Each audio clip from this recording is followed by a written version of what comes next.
What's up and welcome back. So Wolgriff last time You certainly are went into the rock upon which I Esmeralda's private chambers. We're gonna go downstairs into the hatch. See what's going on down here. Oh, I realize he doesn't have Pet Pal. I'm gonna give this to Wolgriff, and I'm gonna go down there so that I can go chat with these animals. These filthy animals. Hey, Wolgriff. Good job, buddy. You got us in here. Couldn't have done it without you, except I have the same skills as you do, so You I could have. called to Wolgraff. Yeah.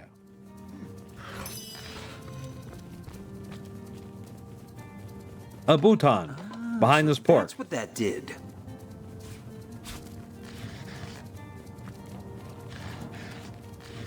This is a mysterious place with a lot of pork. Esmeralda's a funny character. She's always got ham on the brain. I've never been inside her secret room, but I bet it's full of hams too. I'd go in and see if I were tall enough to reach the button. So... Don't worry, I did that for you. Oh, I missed.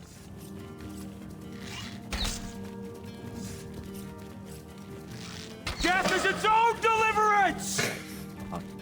Tweak! Esmeralda carries lots of cuts of meat. She carves them up herself, you know. An expert knifer, that one. Ah, the plot thickens. Like the amount of raw meat I get from this fucking rat. Where's Jake? Did he finally run off with that white-haired woman? What was her name? Candice? Not quite. Not quite.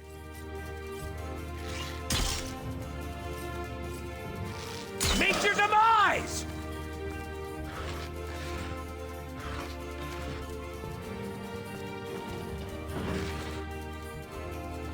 Okay, I opened that up. Did I get this barrel? No. Did I check this bookcase? No. Sadly, I should probably... Fastened tighter than the treasury. I should probably put on that stupid Riff Oglers. Oh, it looks so bad. A tisket, a tasket. I'm rifling through your baskets. All right. Iron key. Roasted pork. Ham. I don't want washing tub. It's 20 pounds of nothing. Closet. A bale of hay. Hi. Okay. Now I should be able to get through here. Goody. Scan the area. Take what I want. And many things I don't. A sheet of paper. Good. This means progress.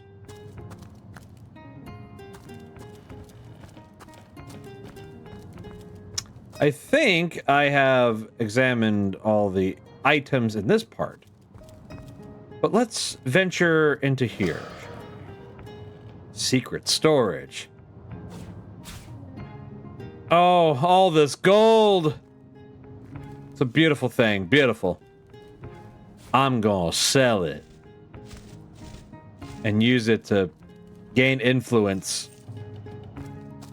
Another shovel. Ah, but, you know, this is in a secret room where evidence and whatnot could be. Let's go ahead and take off these rift things. That way we can look at what we're looking at. You know what I mean? Yeah, you know what I mean. Okay. The basket. It puts the lotion on its skin or else it gets the hose again. It does what it's told! Fire arrows. A bloody dagger. Bloody dagger. Could this have been involved in the crime? It sure looks like that, doesn't it? Empty potion bottle. A ring and a resurrect scroll. Nice. A zombie painting. I played this game so many times. This doesn't have any use, and I don't understand exactly why it's in here,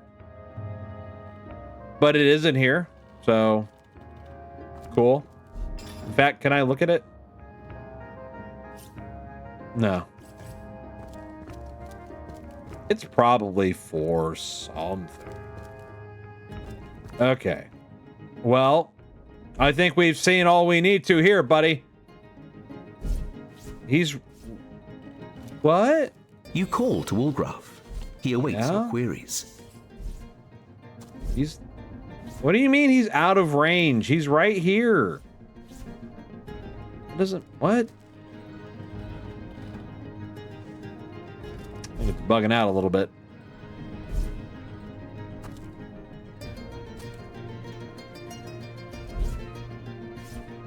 Okay.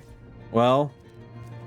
Wolgraf, what did you He grab? awaits your Actually, you know what, Wolgraf? I have a mission for you. You don't know a Glander, but we certainly and unfortunately do. So how about you go up yonder to the King Crab Inn, since you're gonna go there anyway in a little bit. And while you're there, you can grab... Actually, while I'm here, I'm also gonna nab some more shit.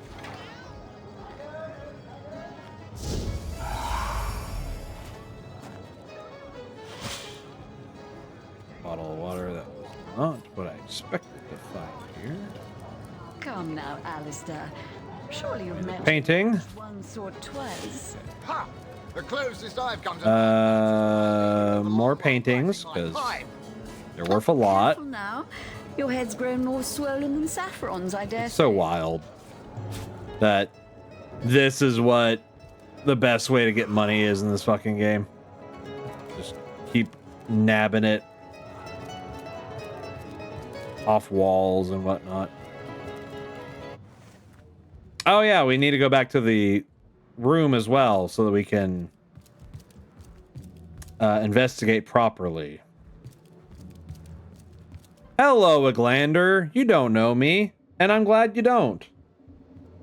By the filed teeth of Sulu. Yeah, Soul that's Shredder. nice. The end is nigh. Death comes a creeping for you, Victoria!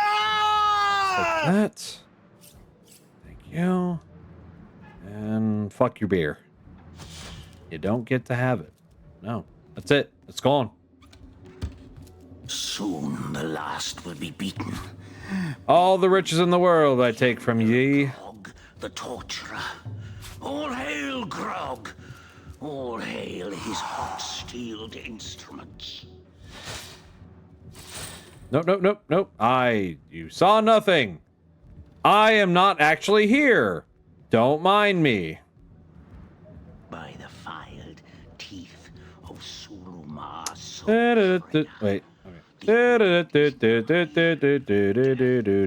a creeping for you, Victoria!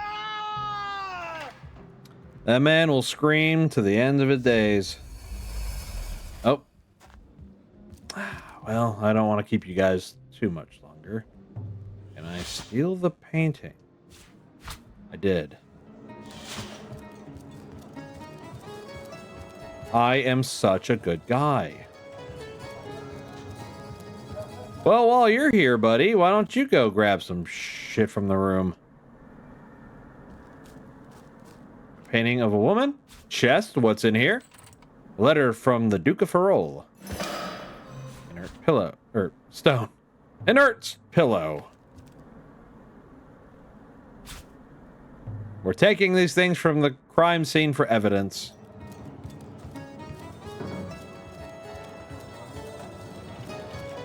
Do I need to have Wolgraf for anything else right at this time?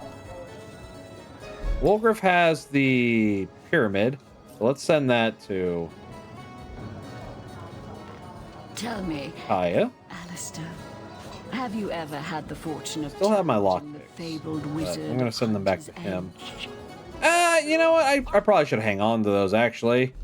Because I'm going to call upon him to open the odd thing every now and again. And then we got a pyramid. Go.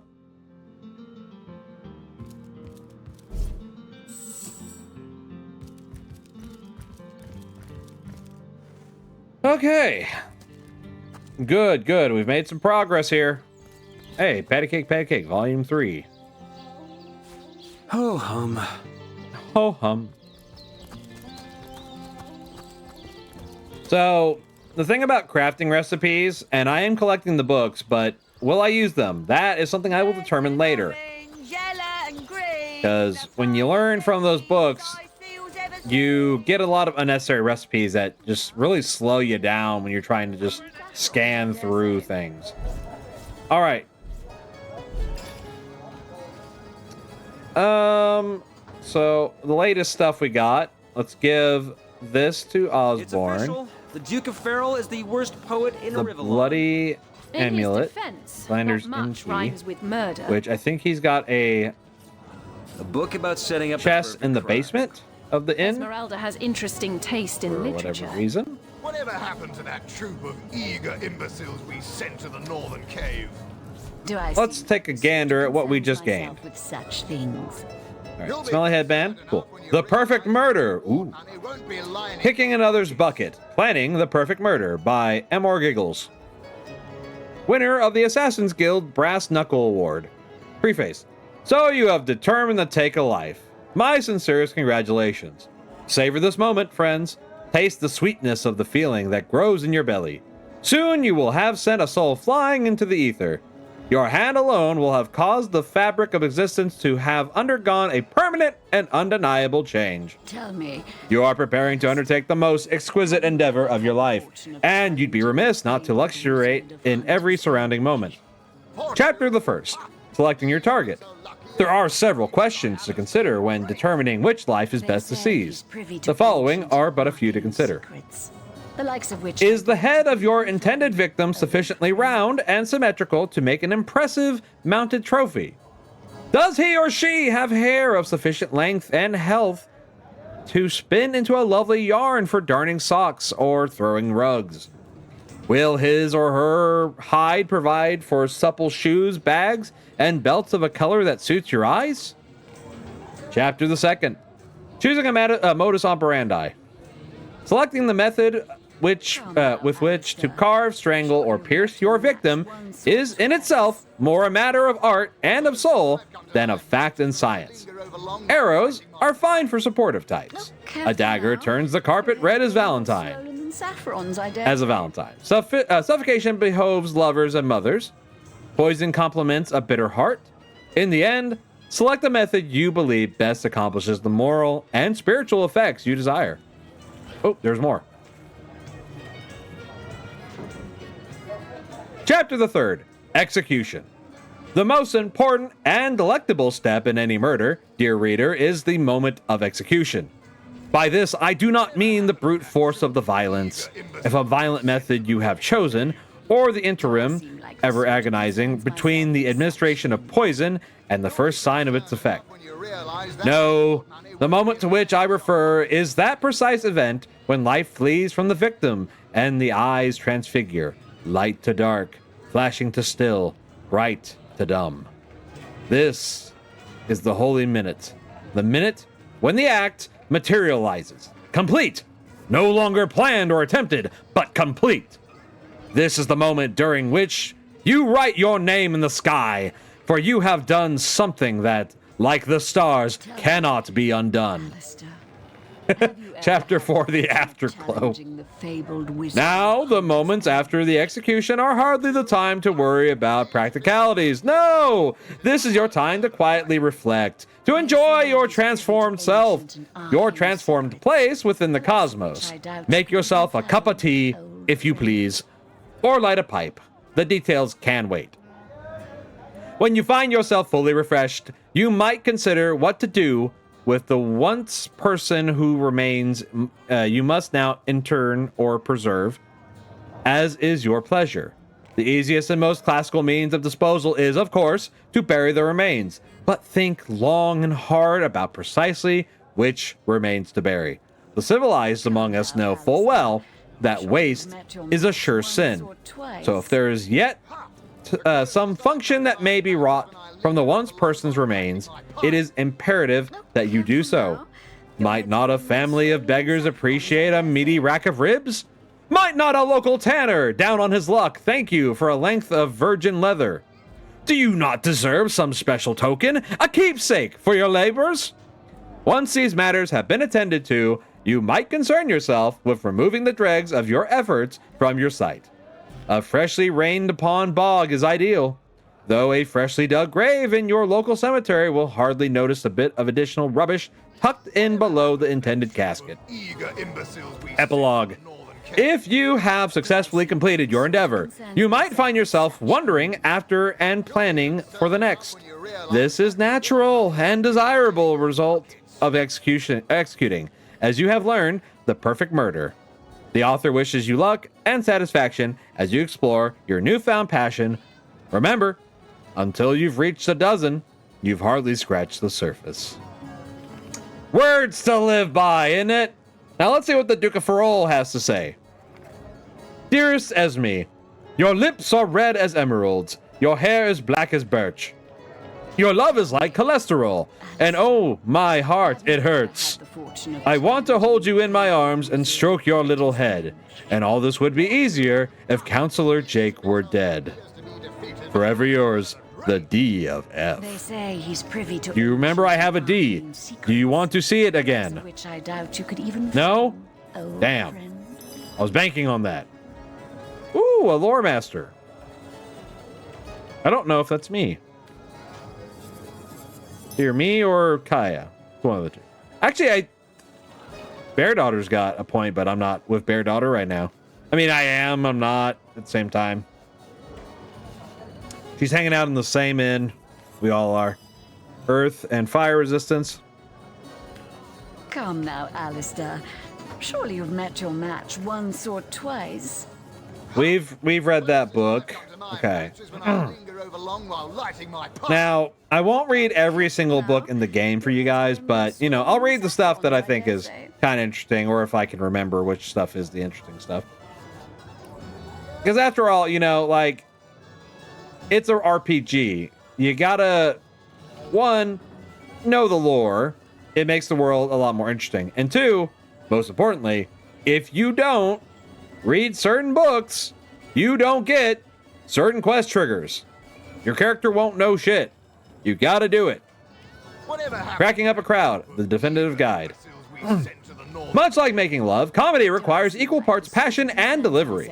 Fever for the stage is not enough. No! The truly successful comedian will study the details of their craft through countless long, lonely nights in preparation for his rendezvous with the audience.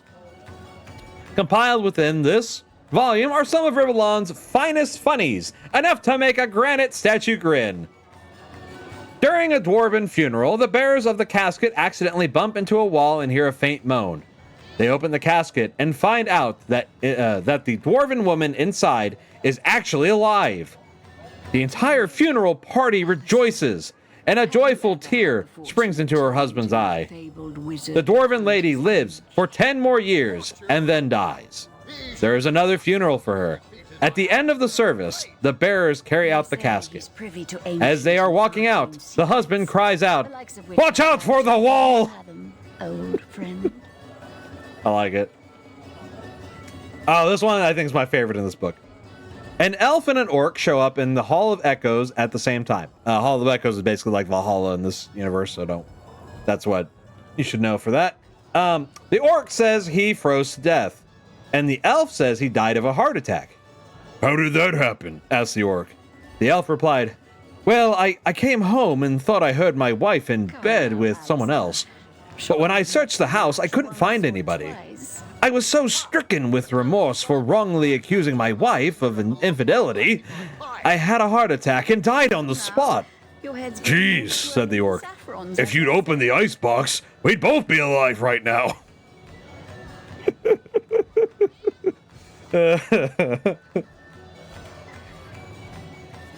Every 10 years, the elven wood priests in the high monastery are allowed to break their vow of silence to speak 2 words.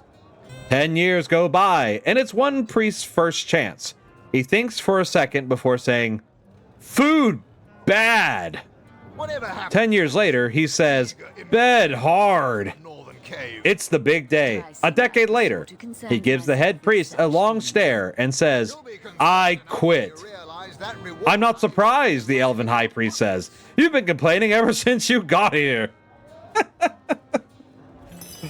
And see, that triggered something, because that's important if you do a certain quest in a certain way. So, you know. A Pirate's Life. Did I read this? No, I don't think I have. Okay. The book's tight binding belies its age. Bits of crumbling pages stick to your fingers as you turn each page. Tell me, A Pirate's Life. Shipmate Fulkerson's have you diary. ever had Whoever the came up with the idea to go hunting for treasure in Sicil should be keel-hauled. I care not for diaries before we ended up in this accursed place. As I fear the end is nigh, I feel obliged to warn my fellow pirates, avoid Sicil. As sunny as its beaches are, as golden as the sun shines its cobblestone roads, equally corrupt is this hellhole. There are laws for everything in Sicil, and every law contradicts the other. The beginning, we tried to work alongside the system for some time, better to ease down the local suspicion, you see. But I fear every trader that sets foot in Sicil must become a pirate or an outlaw, whether they realize it or not. There are taxes on docking a ship. There are taxes on owning a ship. There are taxes on docking without a ship. There are taxes on boarding and unboarding the ship, but one cannot onboard without having boarded in Sicil first. Oi! What does it even mean? There are taxes on entering the tavern if you're not a Sicilian. And there's a law against entering the tavern if you ain't a Sicilian. Unaware, you enter, pay the tax, and they get thrown in jail when the locals realize your anchor's set elsewhere. But that's not the worst part.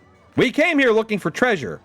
There's a skull-shaped cave on the beach, and the captain is certain there's a pirate bounty within. We have sent out a dozen of our best men a fortnight ago, but they've yet to return. The rumor amongst our men is that the cave is haunted. Hogwash! The rest of us will investigate tomorrow if our crew has not returned. Then it's goodbye, Sicil! Ahoy hoy!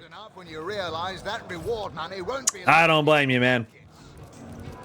Yeah, that sounds like a raw deal. I wouldn't want that either. It'll be okay, buddy. All right. Well, we've learned a lot this day, and there is certainly much more adventure to be had. Get ready, because we're going to probably have a little bit of combat next time if we can help it. I think we're going to get to the nitty-gritty of what's going on the west side of the map. Tell me, At least a little bit. Alistair, We're only level 3. We're not very capable, old wizard of hunting. but we are going to make some progress. All right. This has been the gang, and probably not Wolgriff next time, probably Bear Daughter, but we'll see how I feel. All right, there we go. Likes of which I I have been Captain Zane, and I thank you so much for watching and for whatever support you can give. Always great spending time with you, and I'll see you in the next one. Farewell!